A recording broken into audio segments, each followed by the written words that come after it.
I here. Welcome back to another video here in my channel. And for today guys, as you can see in the title down below or sa thumbnail, makikita nyo na magdi-DIY ulit tayo. It has been a long time since I laid my hands on something, you know, crafty. And yeah, today, etong suot ko ngayon, yung ating pagtitripan. Ayan, tapos na yung winter, hindi na siya ganun kalamig. So, I think I'm okay to let go this piece. And there's this one thing na nakikita ko, this winter lang siya nauso if I'm not mistaken. And pinauso siya ni Zara. So, pakita ko lang sa inyo para may idea kayo. Ayan, knit arm warmer. Kung ipapakita ko siguro to sa asawa ko or sa ibang tao, parang ano yan? Diba parang ang weird niya? Pero it is an arm warmer. So, bali kapag nakasuot siya, wait, hanap tayo ng itsura. Ganito siya pag nakasuot. And at first, I was like, ang weird. Tapos, pag-check ko ng price doon sa Zara, it was too expensive. Like, I mean, not super expensive, pero para sa akin, hindi ko, parang hindi ako nagastos para lang sa weird na knit armor. Pero ang daming nakiuso ha, in all fairness, nakikita ko sa TikTok. So, kapag black, ganyan yung itsura niya. I don't know if you can see that clearly. Parang nagbabago yung lighting ko. Pero ganyan siya, guys.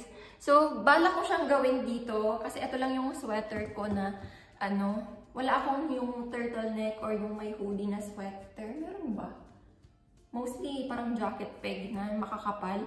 But I'm just gonna use this one para mas easier siyang gupitin, ganon, tsaka atahiin. I don't know if I need to make tahi-tahi, pero yeah, we'll see. And the quality is stretchy. So, kakainin na naman to ng sewing machine ko. That's one reason kung bakit hindi ako nagtahi-tahi before. Because I super hate yung aking sewing machine. Nangangain siya ng tela, ng sinulid. Nasisira lang yung mga DIY ko. But yeah, practice makes perfect. And I need some more patience to do some stuff like that.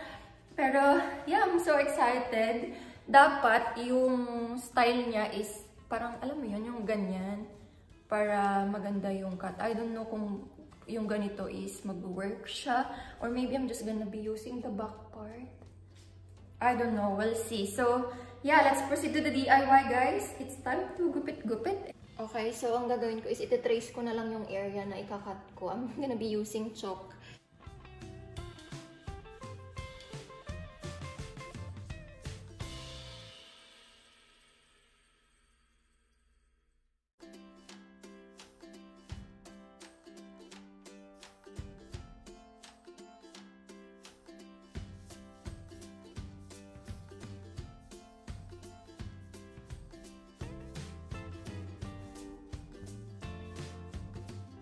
And guys, I'm done. So, dinrawingan ko lang, tapos ginupit ko lang. And yan na yung naging outcome niya. Sobrang cute din naman talaga siya kapag nakasuot.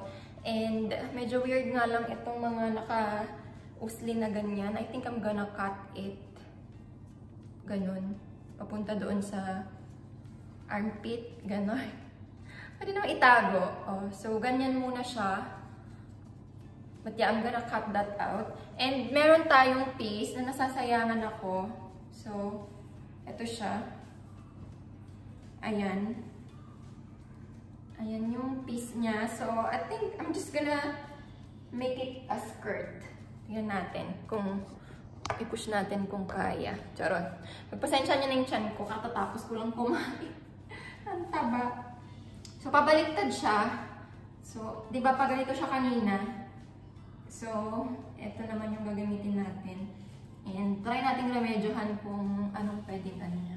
Kasi mukha siyang maganda. Diba? Meron siyang curve dyan. And may peg siya, o diba? Nairaos ang DIY. Simplehan lang natin. Sige, ibaba natin ng konti. Ayan. Ayan. And sa likod, medyo na may nakausli nga lang. Pero let's try. I'm gonna use my ipit. Ayan siya. Kasi no sew. Wala nang tahi-tahi ito. And tada! Kailangan sigurong ipasok or gawing ruffles or ribbon. Paano ba? So basta ganyan. Wala rin siyang ano dyan, buntot. Pero in fairness, diba? As you can see, very nice. I love it. Sobrang cute lang niya tignan. Except for that one. I think I'm gonna figure out what to do, but for now, yun na mga focus ko yung sa taas. So, yeah. Tan, tan, tan, tan, tan, tan. So, ayan. Ito yung sa armpit na area. Siguro, igaganan ko na lang siya. Kukonek na lang natin.